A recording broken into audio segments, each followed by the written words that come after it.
Varmt välkomna till denna första konsert i en serie med världsledande organister från jordens alla hörn. Och det är en stor glädje att hälsa Ashley Grote, verksam som Master of Music i Norwich Cathedral, välkommen som första gäst i denna serie, som sker i samarbete med Lunds och Kalmar domkyrkor. It's an honor to have you as first guest, Ashley, in this series of international concerts, which are co-produced with Lund and Kalmar cathedrals. And we will start in Norwich, where you are working as Master of Music in the cathedral. Can you tell us in general about the cathedral's music life? Yes, well, first of all, it's a great pleasure, a great privilege to be part of this online recital series. And I'm very pleased to be representing something of the English cathedral tradition in my short concert for you. But yes, I can certainly tell you about the musical life here in Norwich. Norwich is a Benedictine cathedral that was founded back in 1096. And that sort of Benedictine monastic foundation really informs a lot of the way that our life and our worship is constructed today around that basis of a monastery. But of course, we have a choral tradition that's very similar to many English cathedrals. Typically, we would have choral evensong sung most days in the cathedral by the cathedral choir. And on a Sunday, we have a sung Eucharist, a Mass in the morning and evensong in the afternoon. We have a cathedral choir that comprises both boy choristers, who range in age from 8 to about 13 years, and then girl choristers who sing separately from the boys. And they are older, they have range in age from 11 to 18 years, so from the secondary school pupils. And they obviously take the top soprano line, and then the lower parts of the choir are sung by 6 what we call lay clerks, who are professional salaried singers, and also by 6 choral scholars. And they do the same job as the lay clerks, really, but they are young apprentices who perhaps are just studying or hoping to embark on a career in music. So we give them an educational opportunity to be part of the choir here. So that forms the sort of core of our choral worship, if you like. And then there are many other sort of extensions to that. We have an adult chamber choir, an amateur chamber choir who sing concerts in the cathedral. We have a choir for very young children who gather on a Saturday morning. So to nurture a love of music and singing in them. Of course, we'll talk more about the cathedral organ as well. So it's a very busy and vibrant musical tradition that goes back many centuries. If you describe a normal working week in the cathedral without a pandemic situation, what would it look like? Yes, I'm trying to remember what a normal week is like, having been away from normality for so many months now. But normally, the boys of the cathedral choir rehearse in this room that I'm in now, actually. This is our choir rehearsal room, what we call the song school. And they rehearse in here for about 45 minutes before their school lessons every day. And then at the other end of the day, once school finishes, the boys on their days, they come back here to rehearse further. And then they're joined by the adults in the choir, and choral evensong is sung at 5:30, 5:30 in the afternoon. And then on other days of the week, the girl choristers come up similarly after school to rehearse and sing evensong. And then because the girls' choir are not all drawn from the same school, they also rehearse on a Saturday morning.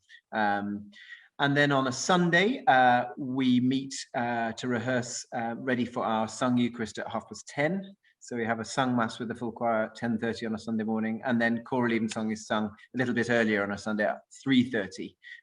So it's very much a routine that goes on every single day, which I know is different to traditions in other parts of Europe, but it's very much the case that actually the emphasis on daily singing of choral evensong. Yeah. And we will talk a bit about your background, and you have been educated in one of the world's most famous music environment, King's College in Cambridge. Can you tell us about both your time as chorister and then you did return as organ scholar? Yes, well, certainly. I mean, I've been immensely privileged to have had such a wonderful opportunity of musical training at King's College in Cambridge. the family I come from is not a musical one, and it's not a whole world that my parents had any experience of before I started as a chorister. I think I was probably got a musical child in our own church, our own family church, and enjoyed singing. I started learning the piano at a reasonably young age, but it was the opportunity of becoming a chorister which really opened the doors to life in music for me. And I think particularly that's something that is so fundamental to our English choral tradition, and something that I feel very strongly about, as I know my colleagues do in other cathedrals, that actually giving young boys and girls the opportunity to sing on a daily basis at a very high standard provides such a wonderful foundation and training for a life in music. And I can say in all honesty that everything I've done subsequently can all be traced back to that experience I had as singing as a young boy, as a chorister. I learnt so much there from the late Sir Stephen Cleobury, who was my choir master there, and the not only the musical lessons that we learned from him and from the experience of being a chorister, but from the many other important qualities that you have to learn as a choir boy. So the ability to work to a very high standard at a young age, and the sort of lessons of professionalism, of having to work in a team and having to organize your time well, because of course even at that young age balancing the commitments of choir with school and so on, and the opportunities that afforded in taking part in professional concerts and touring, so many wonderful things which as I say, contributed so much to my whole musical life since then. And then, as you said, I then went back there at university as an organ scholar, and that was something that I was always set on. From the moment I left the choir at King's as a boy, I'd always said, yes, I want to go back there and play the organ. I think I'd always seen the organ as a boy, and thought, well, I'd love to play an instrument like that. And I was very inspired by the organ scholars who were playing there when I was a chorister. Again, really, that training as a young organist in such a public and pressurized environment really provided such a wonderful foundation for everything I've done since.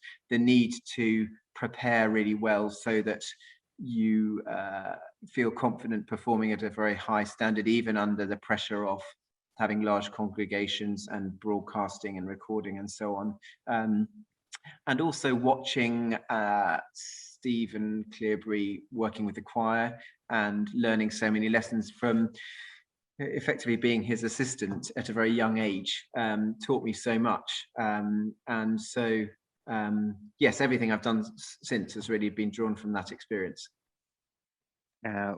What do you think is, you have something extra which you have from the years at King's, which you really have in your daily basis of both educating your choristers and having your own organ scholars right now, which you have brought from those days, which you can have as a sample? Well, I mean, goodness, there are so many lessons, but often I find myself thinking of my own chorister days, and actually often of Stephen when I'm taking chorister rehearsals, when I perhaps get to a particular moment in a piece where I can remember him saying, this bit is, a bit that choristers always get wrong. And, there are certain moments like that. But actually more generally, I think what I learned above anything else from him and from that experience at King's was the need for preparation. And I don't just mean musically rehearsing, actually, because it's a very busy environment and there's always something else coming up. It's so much as depends on good planning and preparation in that sense, because unless things are well organized and well thought out, then actually trying to make good music is very difficult. And so in a sense, it's a question of not leaving anything to chance. You have to prepare and plan so that everything is going to go smoothly as far as possible, or at least that you're giving it the best possible opportunity to go smoothly. And I think that applies both to choral training as it does to organ playing, actually. I often think there's not there's not a magic formula. I wish there were, that someone could say to me, well, if you just do this, then all your organ playing will be perfect. Then if anyone knows that what that formula is, then I'd love to hear. But I think really it just comes down to planning, preparation and rehearsal, really. Yeah. I know when we talked earlier about it, that the situation as organist is changing so much between the different stages which you are doing in the typical Anglican tradition. You've been both organ scholar, then you've been assistant director of music in Gloucester Cathedral, you've been organist at Westminster Abbey, and now you are master of music in Norwich. That from playing just playing the organ, and now you're doing much more of choral work instead. Can you tell us a bit about the typical English tradition about these different positions in an English cathedral? Yes, certainly. Well, I think traditionally the thing with English organ music and the English choral tradition is that the organ and its music and the style of instruments and the music that the choir sing are so closely connected, and the choral repertoire has developed as through the centuries, as the instruments, the organs have developed, and then the different roles have also developed similarly as the repertoire has developed, and these things sort of go hand in hand.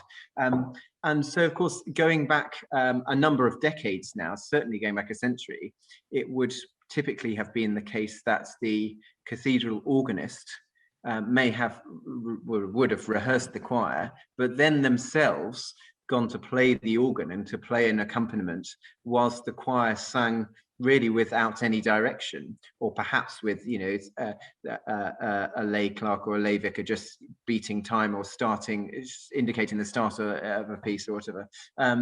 And of course, as repertoire became more adventurous and organ accompaniments became more intricate, choral music became more complicated, it was obviously important and necessary to have a choral conductor. And we wouldn't really think now that actually you could have a choral performance that was entirely unconducted with just with somebody playing the organ a long distance away.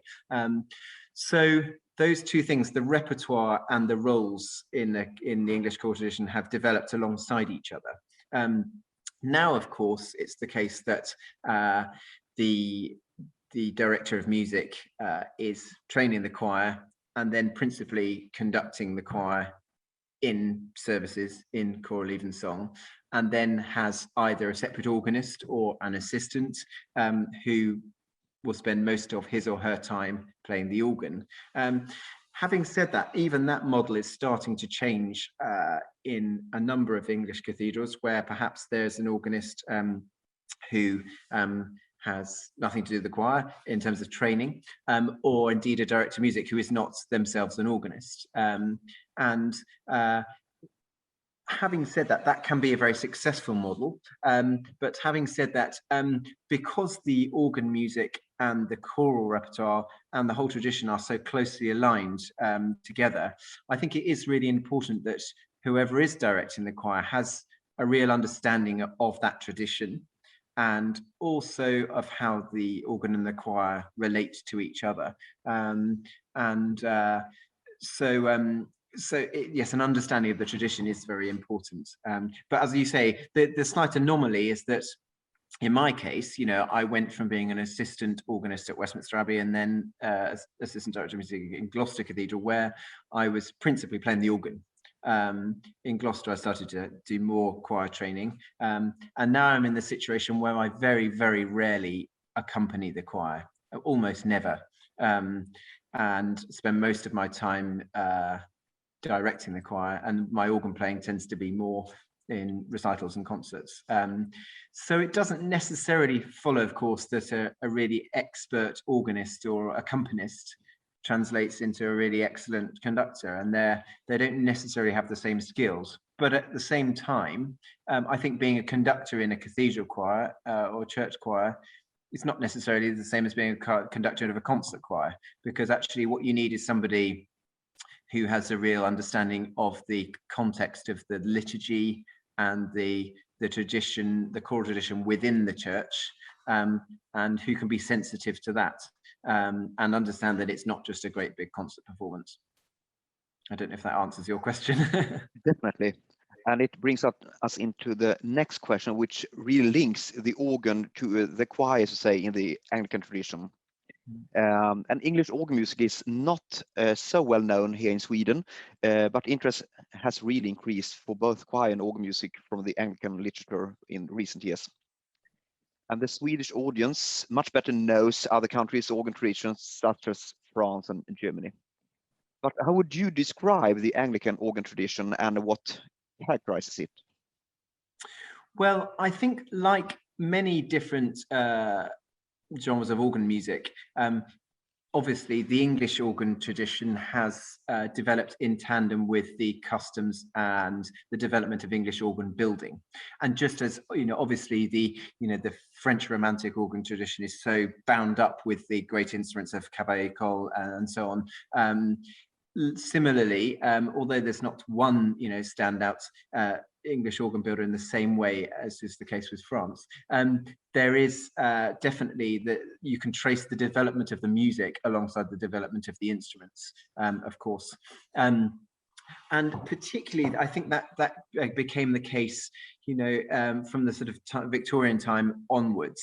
I've tried in my short recital program to sort of present, I suppose, a snapshot of English organ repertoire going from, from the end of that sort of 19th century through the 20th century. So going from Samuel Sebastian Wesley, who was sort of the great, first Victorian organist, who held positions at many cathedrals, right through then the composers which did so much to influence each other. Hubert Parry was a great influence on Vaughan Williams, for example, and then in turn Vaughan Williams on Howells. And then, of course, there's the great contribution of Sir Edward Elgar. But I think also, like the organ in any context, English organs are very much bound up with the buildings that they are housed in and built for. And obviously the organ is unlike any other instrument in the sense that, the instrument and the building are so completely connected as one, and you can't just, take the instrument and put it somewhere else. It would be something completely different. And I think the sort of architecture of English cathedrals are connected to the to the style of organ building, and then in turn the music, it's all one thing.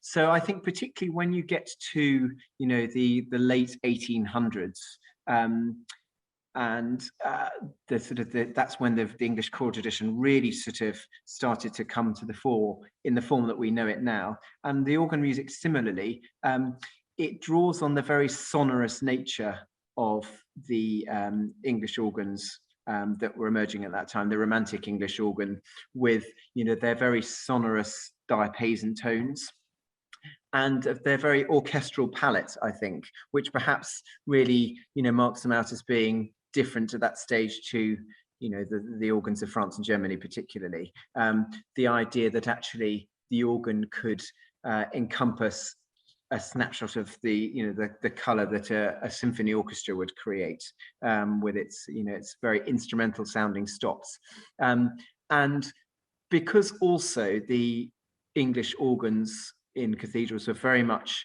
there for the purpose of accompanying the choir.